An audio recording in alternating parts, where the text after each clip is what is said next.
Hello everybody and welcome back to the Fortress of Solitude. Today we're going to be checking out All In Special Issue 1 by Joshua Williamson, Scott Snyder, Daniel Sampere and Wes Craig. The All In and Absolute universes are here as Joshua Williamson is joined by the returning Scott Snyder to bring Earth's heroes together as the Justice League is reformed. 52 days after the events of Absolute Power, the heroes have built their new watchtower, designing a series of neat membership cards which are all sent out to any and all heroes, with some accepting the invitation, while a very few just decline the offer outright. Offered a chance on the team is Booster Gold, who Superman comes to see personally, watching Booster save a family from a burning building in Metropolis. Michael is so stoked to be part of the team and I just love his energy. It's about time Booster got put in a team and it's so cool to see someone like Superman cite his character growth as a hero, which is something I'm sure Michael is very touched by, being that he was inspired by Superman and all of these heroes from the future. Michael remembers seeing the membership card in the Justice League Museum in Metropolis in said future, calling it a touchstone item, and it's something that signposts a great moment in hero history. So for him to actually get one of these of his own is like a big moment for him. Now this all feels like Scott Snyder's writing is fittingly epic in scale and just steeped in the history of DC. It reminds me of a lot of the stuff he did during his run on, as well as the various death metal tie-ins and series that he was writing at that time as well. It's this type of writing for these heroes and it's just so good to see him just jump right back in like nothing changed, and I can't wait to see his Absolute Batman book later this month, since from what I've seen of it, it looks like it's going to be a fascinating read. Superman tells Booster to join the heroes later that night at the Watchtower, and speaking of the Watchtower, we go over the new and improved version of it, utilizing the skills of every hero to make it a true hub for the powered individuals. I really like how Williamson and Snyder sell this, and it really reminds me of the Watchtower we get in the DCU online game, just this massive hub filled with heroes and everything they could ever need for their missions. The heroes all gather and Superman explains the HQ will be their new home away from home. The membership cards also come into play as their access cards and things that will be used to help partner heroes with each other for certain situations. I quite like that. I think that's a really neat idea. So instead of just, a random group of heroes gathered together for a mission, it's going to partner people together who are best suited to deal with the problem at hand. The Terrific reveals that one card, however, will be left blank, and this will represent the next hero to join their ranks, and it will always show that they are always open to new members.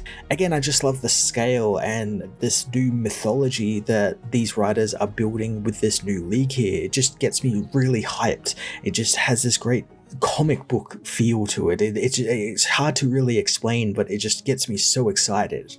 The hero's celebration is abruptly ended as multiple heroes are seemingly possessed by Darkseid, who uses the heroes to not just attack the heroes but also blast the blank membership card, seemingly constructing a portal around it.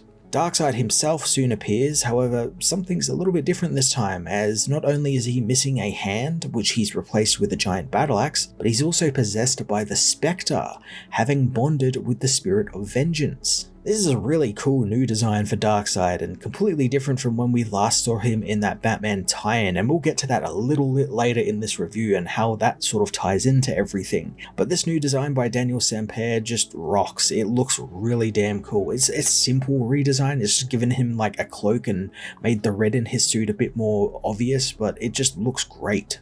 Darkseid is there because he felt a surge across the universe of some type, and the heroes need to tell him what it is. But that's the least of the heroes' problems, as Booster discovers a break in reality has formed around the blank Justice League membership card, seemingly changing the future, at least according to Skeets. Darkseid begins to build his portal around the membership card with his Omega sanction, as the magical users sense the Spectre is resisting Darkseid's control, meaning they can rip him out of the villain if they just work fast. Zatanna uses her magic to bless Superman, protecting him from Spectre's power as he battles Darkseid and prevents him from completing his portal. But this is seemingly part of Darkseid's plan, as he seemingly blows up, his power powering this gateway of some type and opening a portal through the membership card. So if you're like me and you've read up to this point, you're thinking, man, this is a lot to take in such a short amount of time. This is just hitting us on all sides. And I really like when comics do that. They just throw a heap of shit at you. It's really chaotic and you got to kind of sort through everything. And obviously this is the big setup to the Absolute Universe, and Williamson and Snyder hit us hard with all of this, but it does end with something familiar, which is multiversal shenanigans. That's what it all kind of ends in. The heroes manage to contain the rip in time and study it with Orion, who reveals that if Darkseid is gone, then the universe will make another one since he is a constant. And this is something that is no doubt going to be involved in that New Gods book that Ram V is writing soon. So I'm looking forward to getting into that. Batman and Mr. Terrific look over the membership card, finding that it opened a doorway to a world that the heroes thought was long hidden and lost, the Elseworld, or the Alpha World, a world which was teased at the end of Dark Crisis, but something the heroes couldn't access since it was hidden from the multiverse. But now that Earth Prime is cut off from the multiverse thanks to the events of Absolute Power issue 4, they can now see it and access it. The Elseworld is something that I was sure was long forgotten since it never came back in anything after that Dark Crisis tie-in, and I assumed that it was maybe changed into a reason why the Elseworld books are now sort of coming back now, and maybe this was them explaining that, oh yes, with the Elseworld, you know, the Elseworld books can now exist, something like that. But I like that that doesn't appear to be the case at all, and they are using it to springboard the Absolute Universe, since this world is the Absolute Universe. Michael explains that they couldn't access the world but knew it was unfinished and close to their vibrational frequency, but with slightly little changes here and there, and the energy from Darkseid's attack completed the world and changed it even more than before. The heroes want to investigate the world, but there is one problem. Its frequency is so chaotic that the only people that can travel there are people who can time travel, and this is where Booster Gold comes in. Booster is set up with a tether and dives through the portal and onto this new world, which is a Darkseid-controlled metropolis.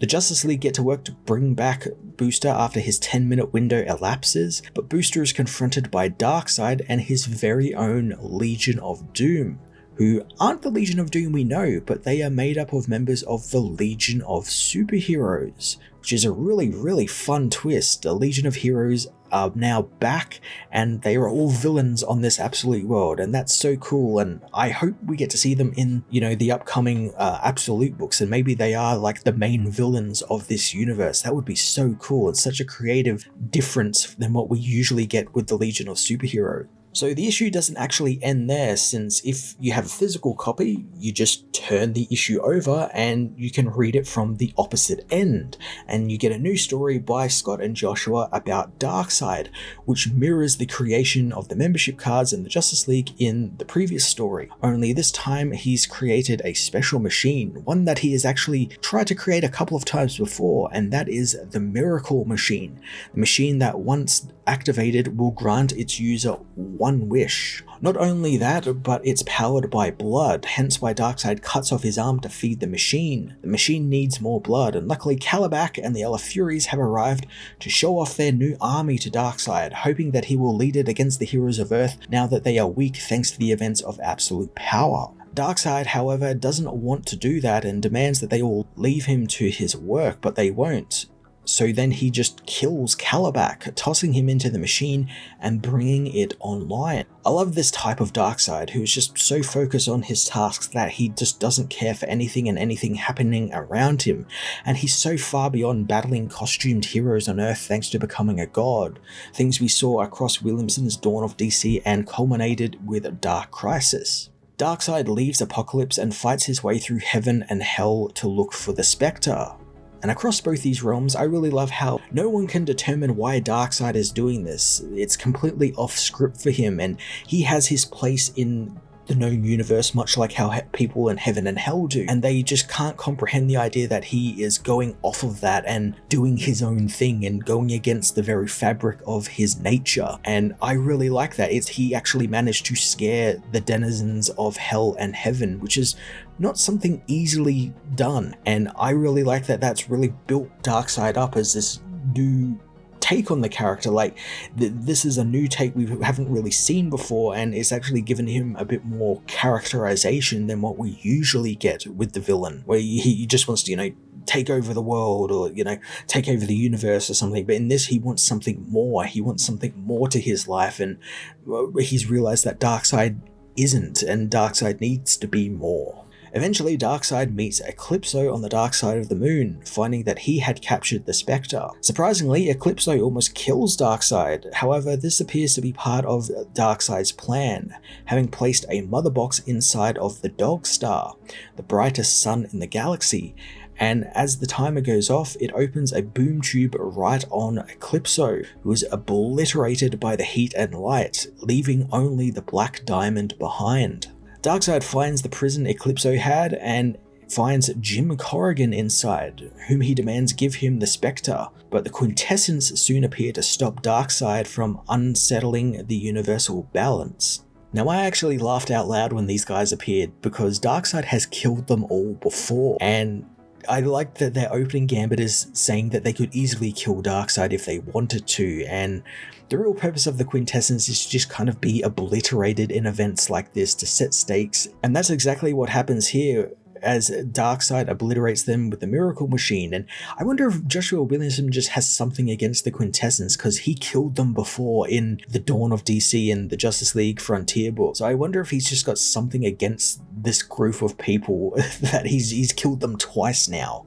So the Miracle Machine is activated and Darkseid wishes that he could have the Spectre, and the Spectre then bonds with him, also he can learn what that surge of power he felt was. The events of the first part of the issue happens as Spectre tries to tell Darkseid that everything has a balance. There is darkness, and that's opposed by stuff like hope, stuff that's embodied by people like Superman, and there are even those who are the opposite of Superman. But with Darkseid, no double in the multiverse exists, and he is a primal force of it. So when the multiverse was sealed off from Universe Prime by Amanda Waller, which Darkseid was on at the time, he was on Zarnia, which is in, Universe Prime, and something we saw in the Batman tie-ins of Absolute Power. He too became cut off from the multiverse, and his power, which is usually spread out across the multiverse because he's a constant across it, was all shoved into one physical body, which causes him to be explosive in his power and him to feel untethered. Now, I really like this explanation. It's pure just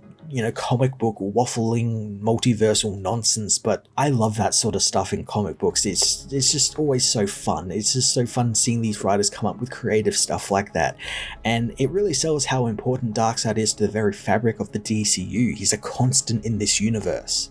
Despite seeing all of what he is and what he should be, we get a really cool sequence where we get to see various takes on Darkseid, from Final Crisis, Crisis of Infinite Earths, all this stuff that he has been a part of or been tangentially related to. Darkseid just rejects what he is and what he should be, deciding to end himself. As he dies, he is recreated, and he creates himself in the image of the world the Elseworld is, basically finishing the creation of that world, and in turn turning it into the absolute universe. So we get to see it is a world driven by challenge and turmoil, not by hope. So we get a Wonder Woman who grew up in hell, not paradise, a Batman who is an agent of chaos, and a Superman whose hope makes him an underdog, where he'll have to fight harder than he ever had to survive in it. I didn't expect Darkseid to have such a huge role in creating the absolute universe. I knew he was going to be a part of it, but I didn't think it would be this, he's the literal god of this universe. It makes sense though, since this is the more cynical and harder edged version of the Prime Earth, and it was made in his image. And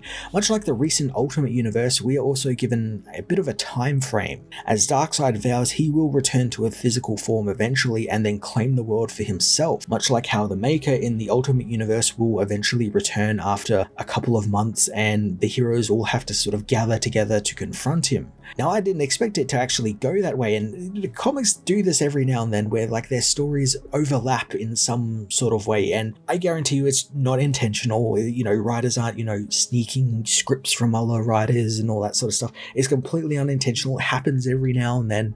You have the same thought as someone else, but I really quite like this, and I'm intrigued to see how this is going to bring the heroes of this absolute universe together, especially from what we've seen of them. They all appear to be very cynical and completely different than what we usually get with these heroes.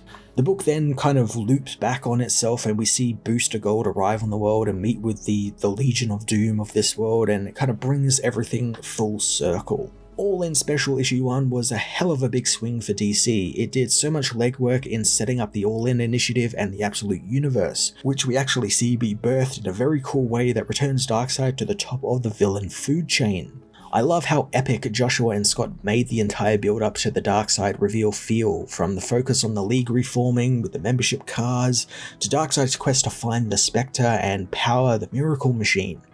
Pulled from all sides of the DCU, and I cannot wait to jump into the Absolute Universe thanks to just the little taste we got of it in this issue, being so new and refreshing and different than what we've got before, and it's definitely something that's been a long time coming. I'm going to give this issue a 10 out of 10.